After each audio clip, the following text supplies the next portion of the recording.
Au nom du Père et du Fils et du Saint-Esprit. Amen. La paix de Jésus soit dans votre maison, sa paix et sa joie. Alléluia. Jésus ressuscite le fils d'une veuve.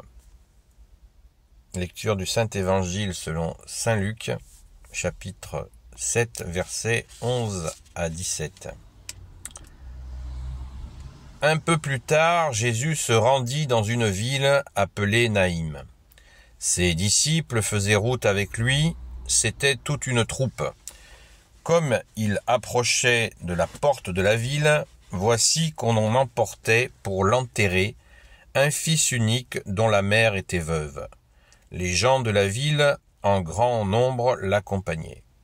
À sa vue, le Seigneur eut pitié d'elle. Il lui dit « Ne pleure pas ». Puis il s'approcha et toucha le brancard. Les porteurs s'arrêtèrent. Jésus dit alors « Jeune homme, je te parle, lève-toi ».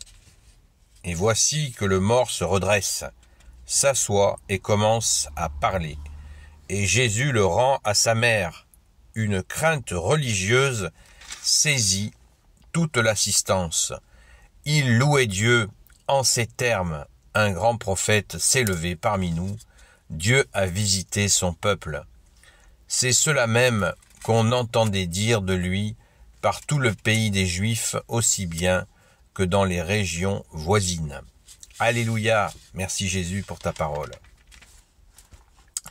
Merci bien-aimé Jésus pour tes merveilles. Alors, ce miracle de résurrection, là on est toujours dans la montée au calvaire et à la résurrection de toi, bien-aimé Jésus, et c'est la première fois que Jésus va ressusciter un mort. Il l'a fait d'autres fois.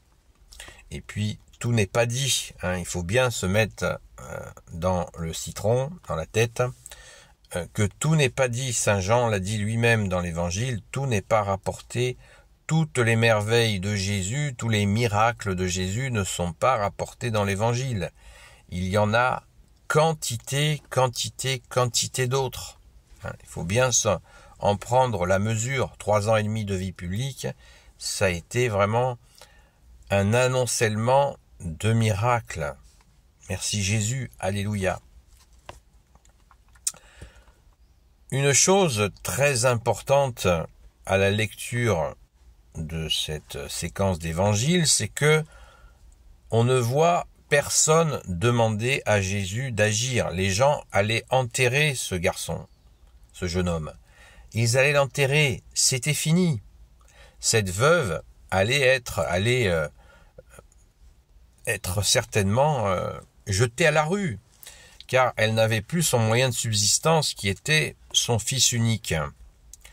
Et personne n'a prié pour que ce jeune homme ressuscite, puisque tout le monde allait tout simplement à son enterrement. Alors, qu'est-ce qu'on en déduit? Eh bien, souvent, nous disons que Jésus est la justice. Il est l'amour, la justice et la miséricorde. Eh bien, que nous dit cette parole? Jésus fut saisi de compassion. Jésus, dans une autre traduction, on dit Jésus fut saisi de compassion, mais là au verset 13, il est dit « À sa vue, le Seigneur eut pitié d'elle ». Le Seigneur, c'est une façon de dire Dieu. Les Hébreux, à l'époque, quand ils parlaient de Dieu, ils l'appelaient le Seigneur. Et là, dans le récit de Saint Luc parle de Jésus comme de Dieu sur terre, puisqu'il dit « Le Seigneur eut pitié d'elle ». Et Jésus, tu manifestas ta justice, ta miséricorde.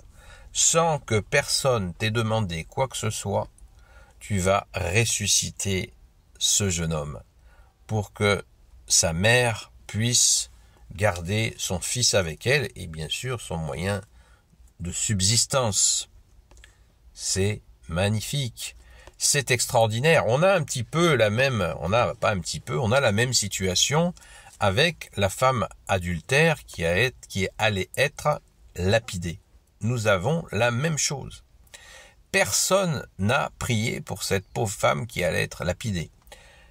Elle-même n'a pas demandé à Jésus, supplié Jésus de la sauver de cet assassinat. Une lapidation, on l'appelle lapidation, mais c'est un assassinat, avec des pierres, mais c'est un assassinat quand même. Et un assassinat effroyable. Et Jésus est là, comme bizarre, incroyable, Jésus est là. Et à mon humble avis, le message que tu nous donnes, Jésus là, c'est que tu es la justice. Et quand on écoute les gens, régulièrement, nous avons des témoignages de gens qui disent « Bah oui, Jésus est intervenu dans ma vie, alors que je ne lui avais pas demandé. » Donc, Jésus intervient quand on lui demande, merci Jésus, et Jésus est totalement souverain puisque tu es Dieu, bien-aimé Jésus, et tu interviens. Où bon te semble, quand tu le souhaites, c'est extraordinaire. Au moment où tu le souhaites, tu interviens. Et là, tu manifestes ton amour, ta justice et ta miséricorde. Jésus, soleil d'amour, soleil de justice, soleil de miséricorde.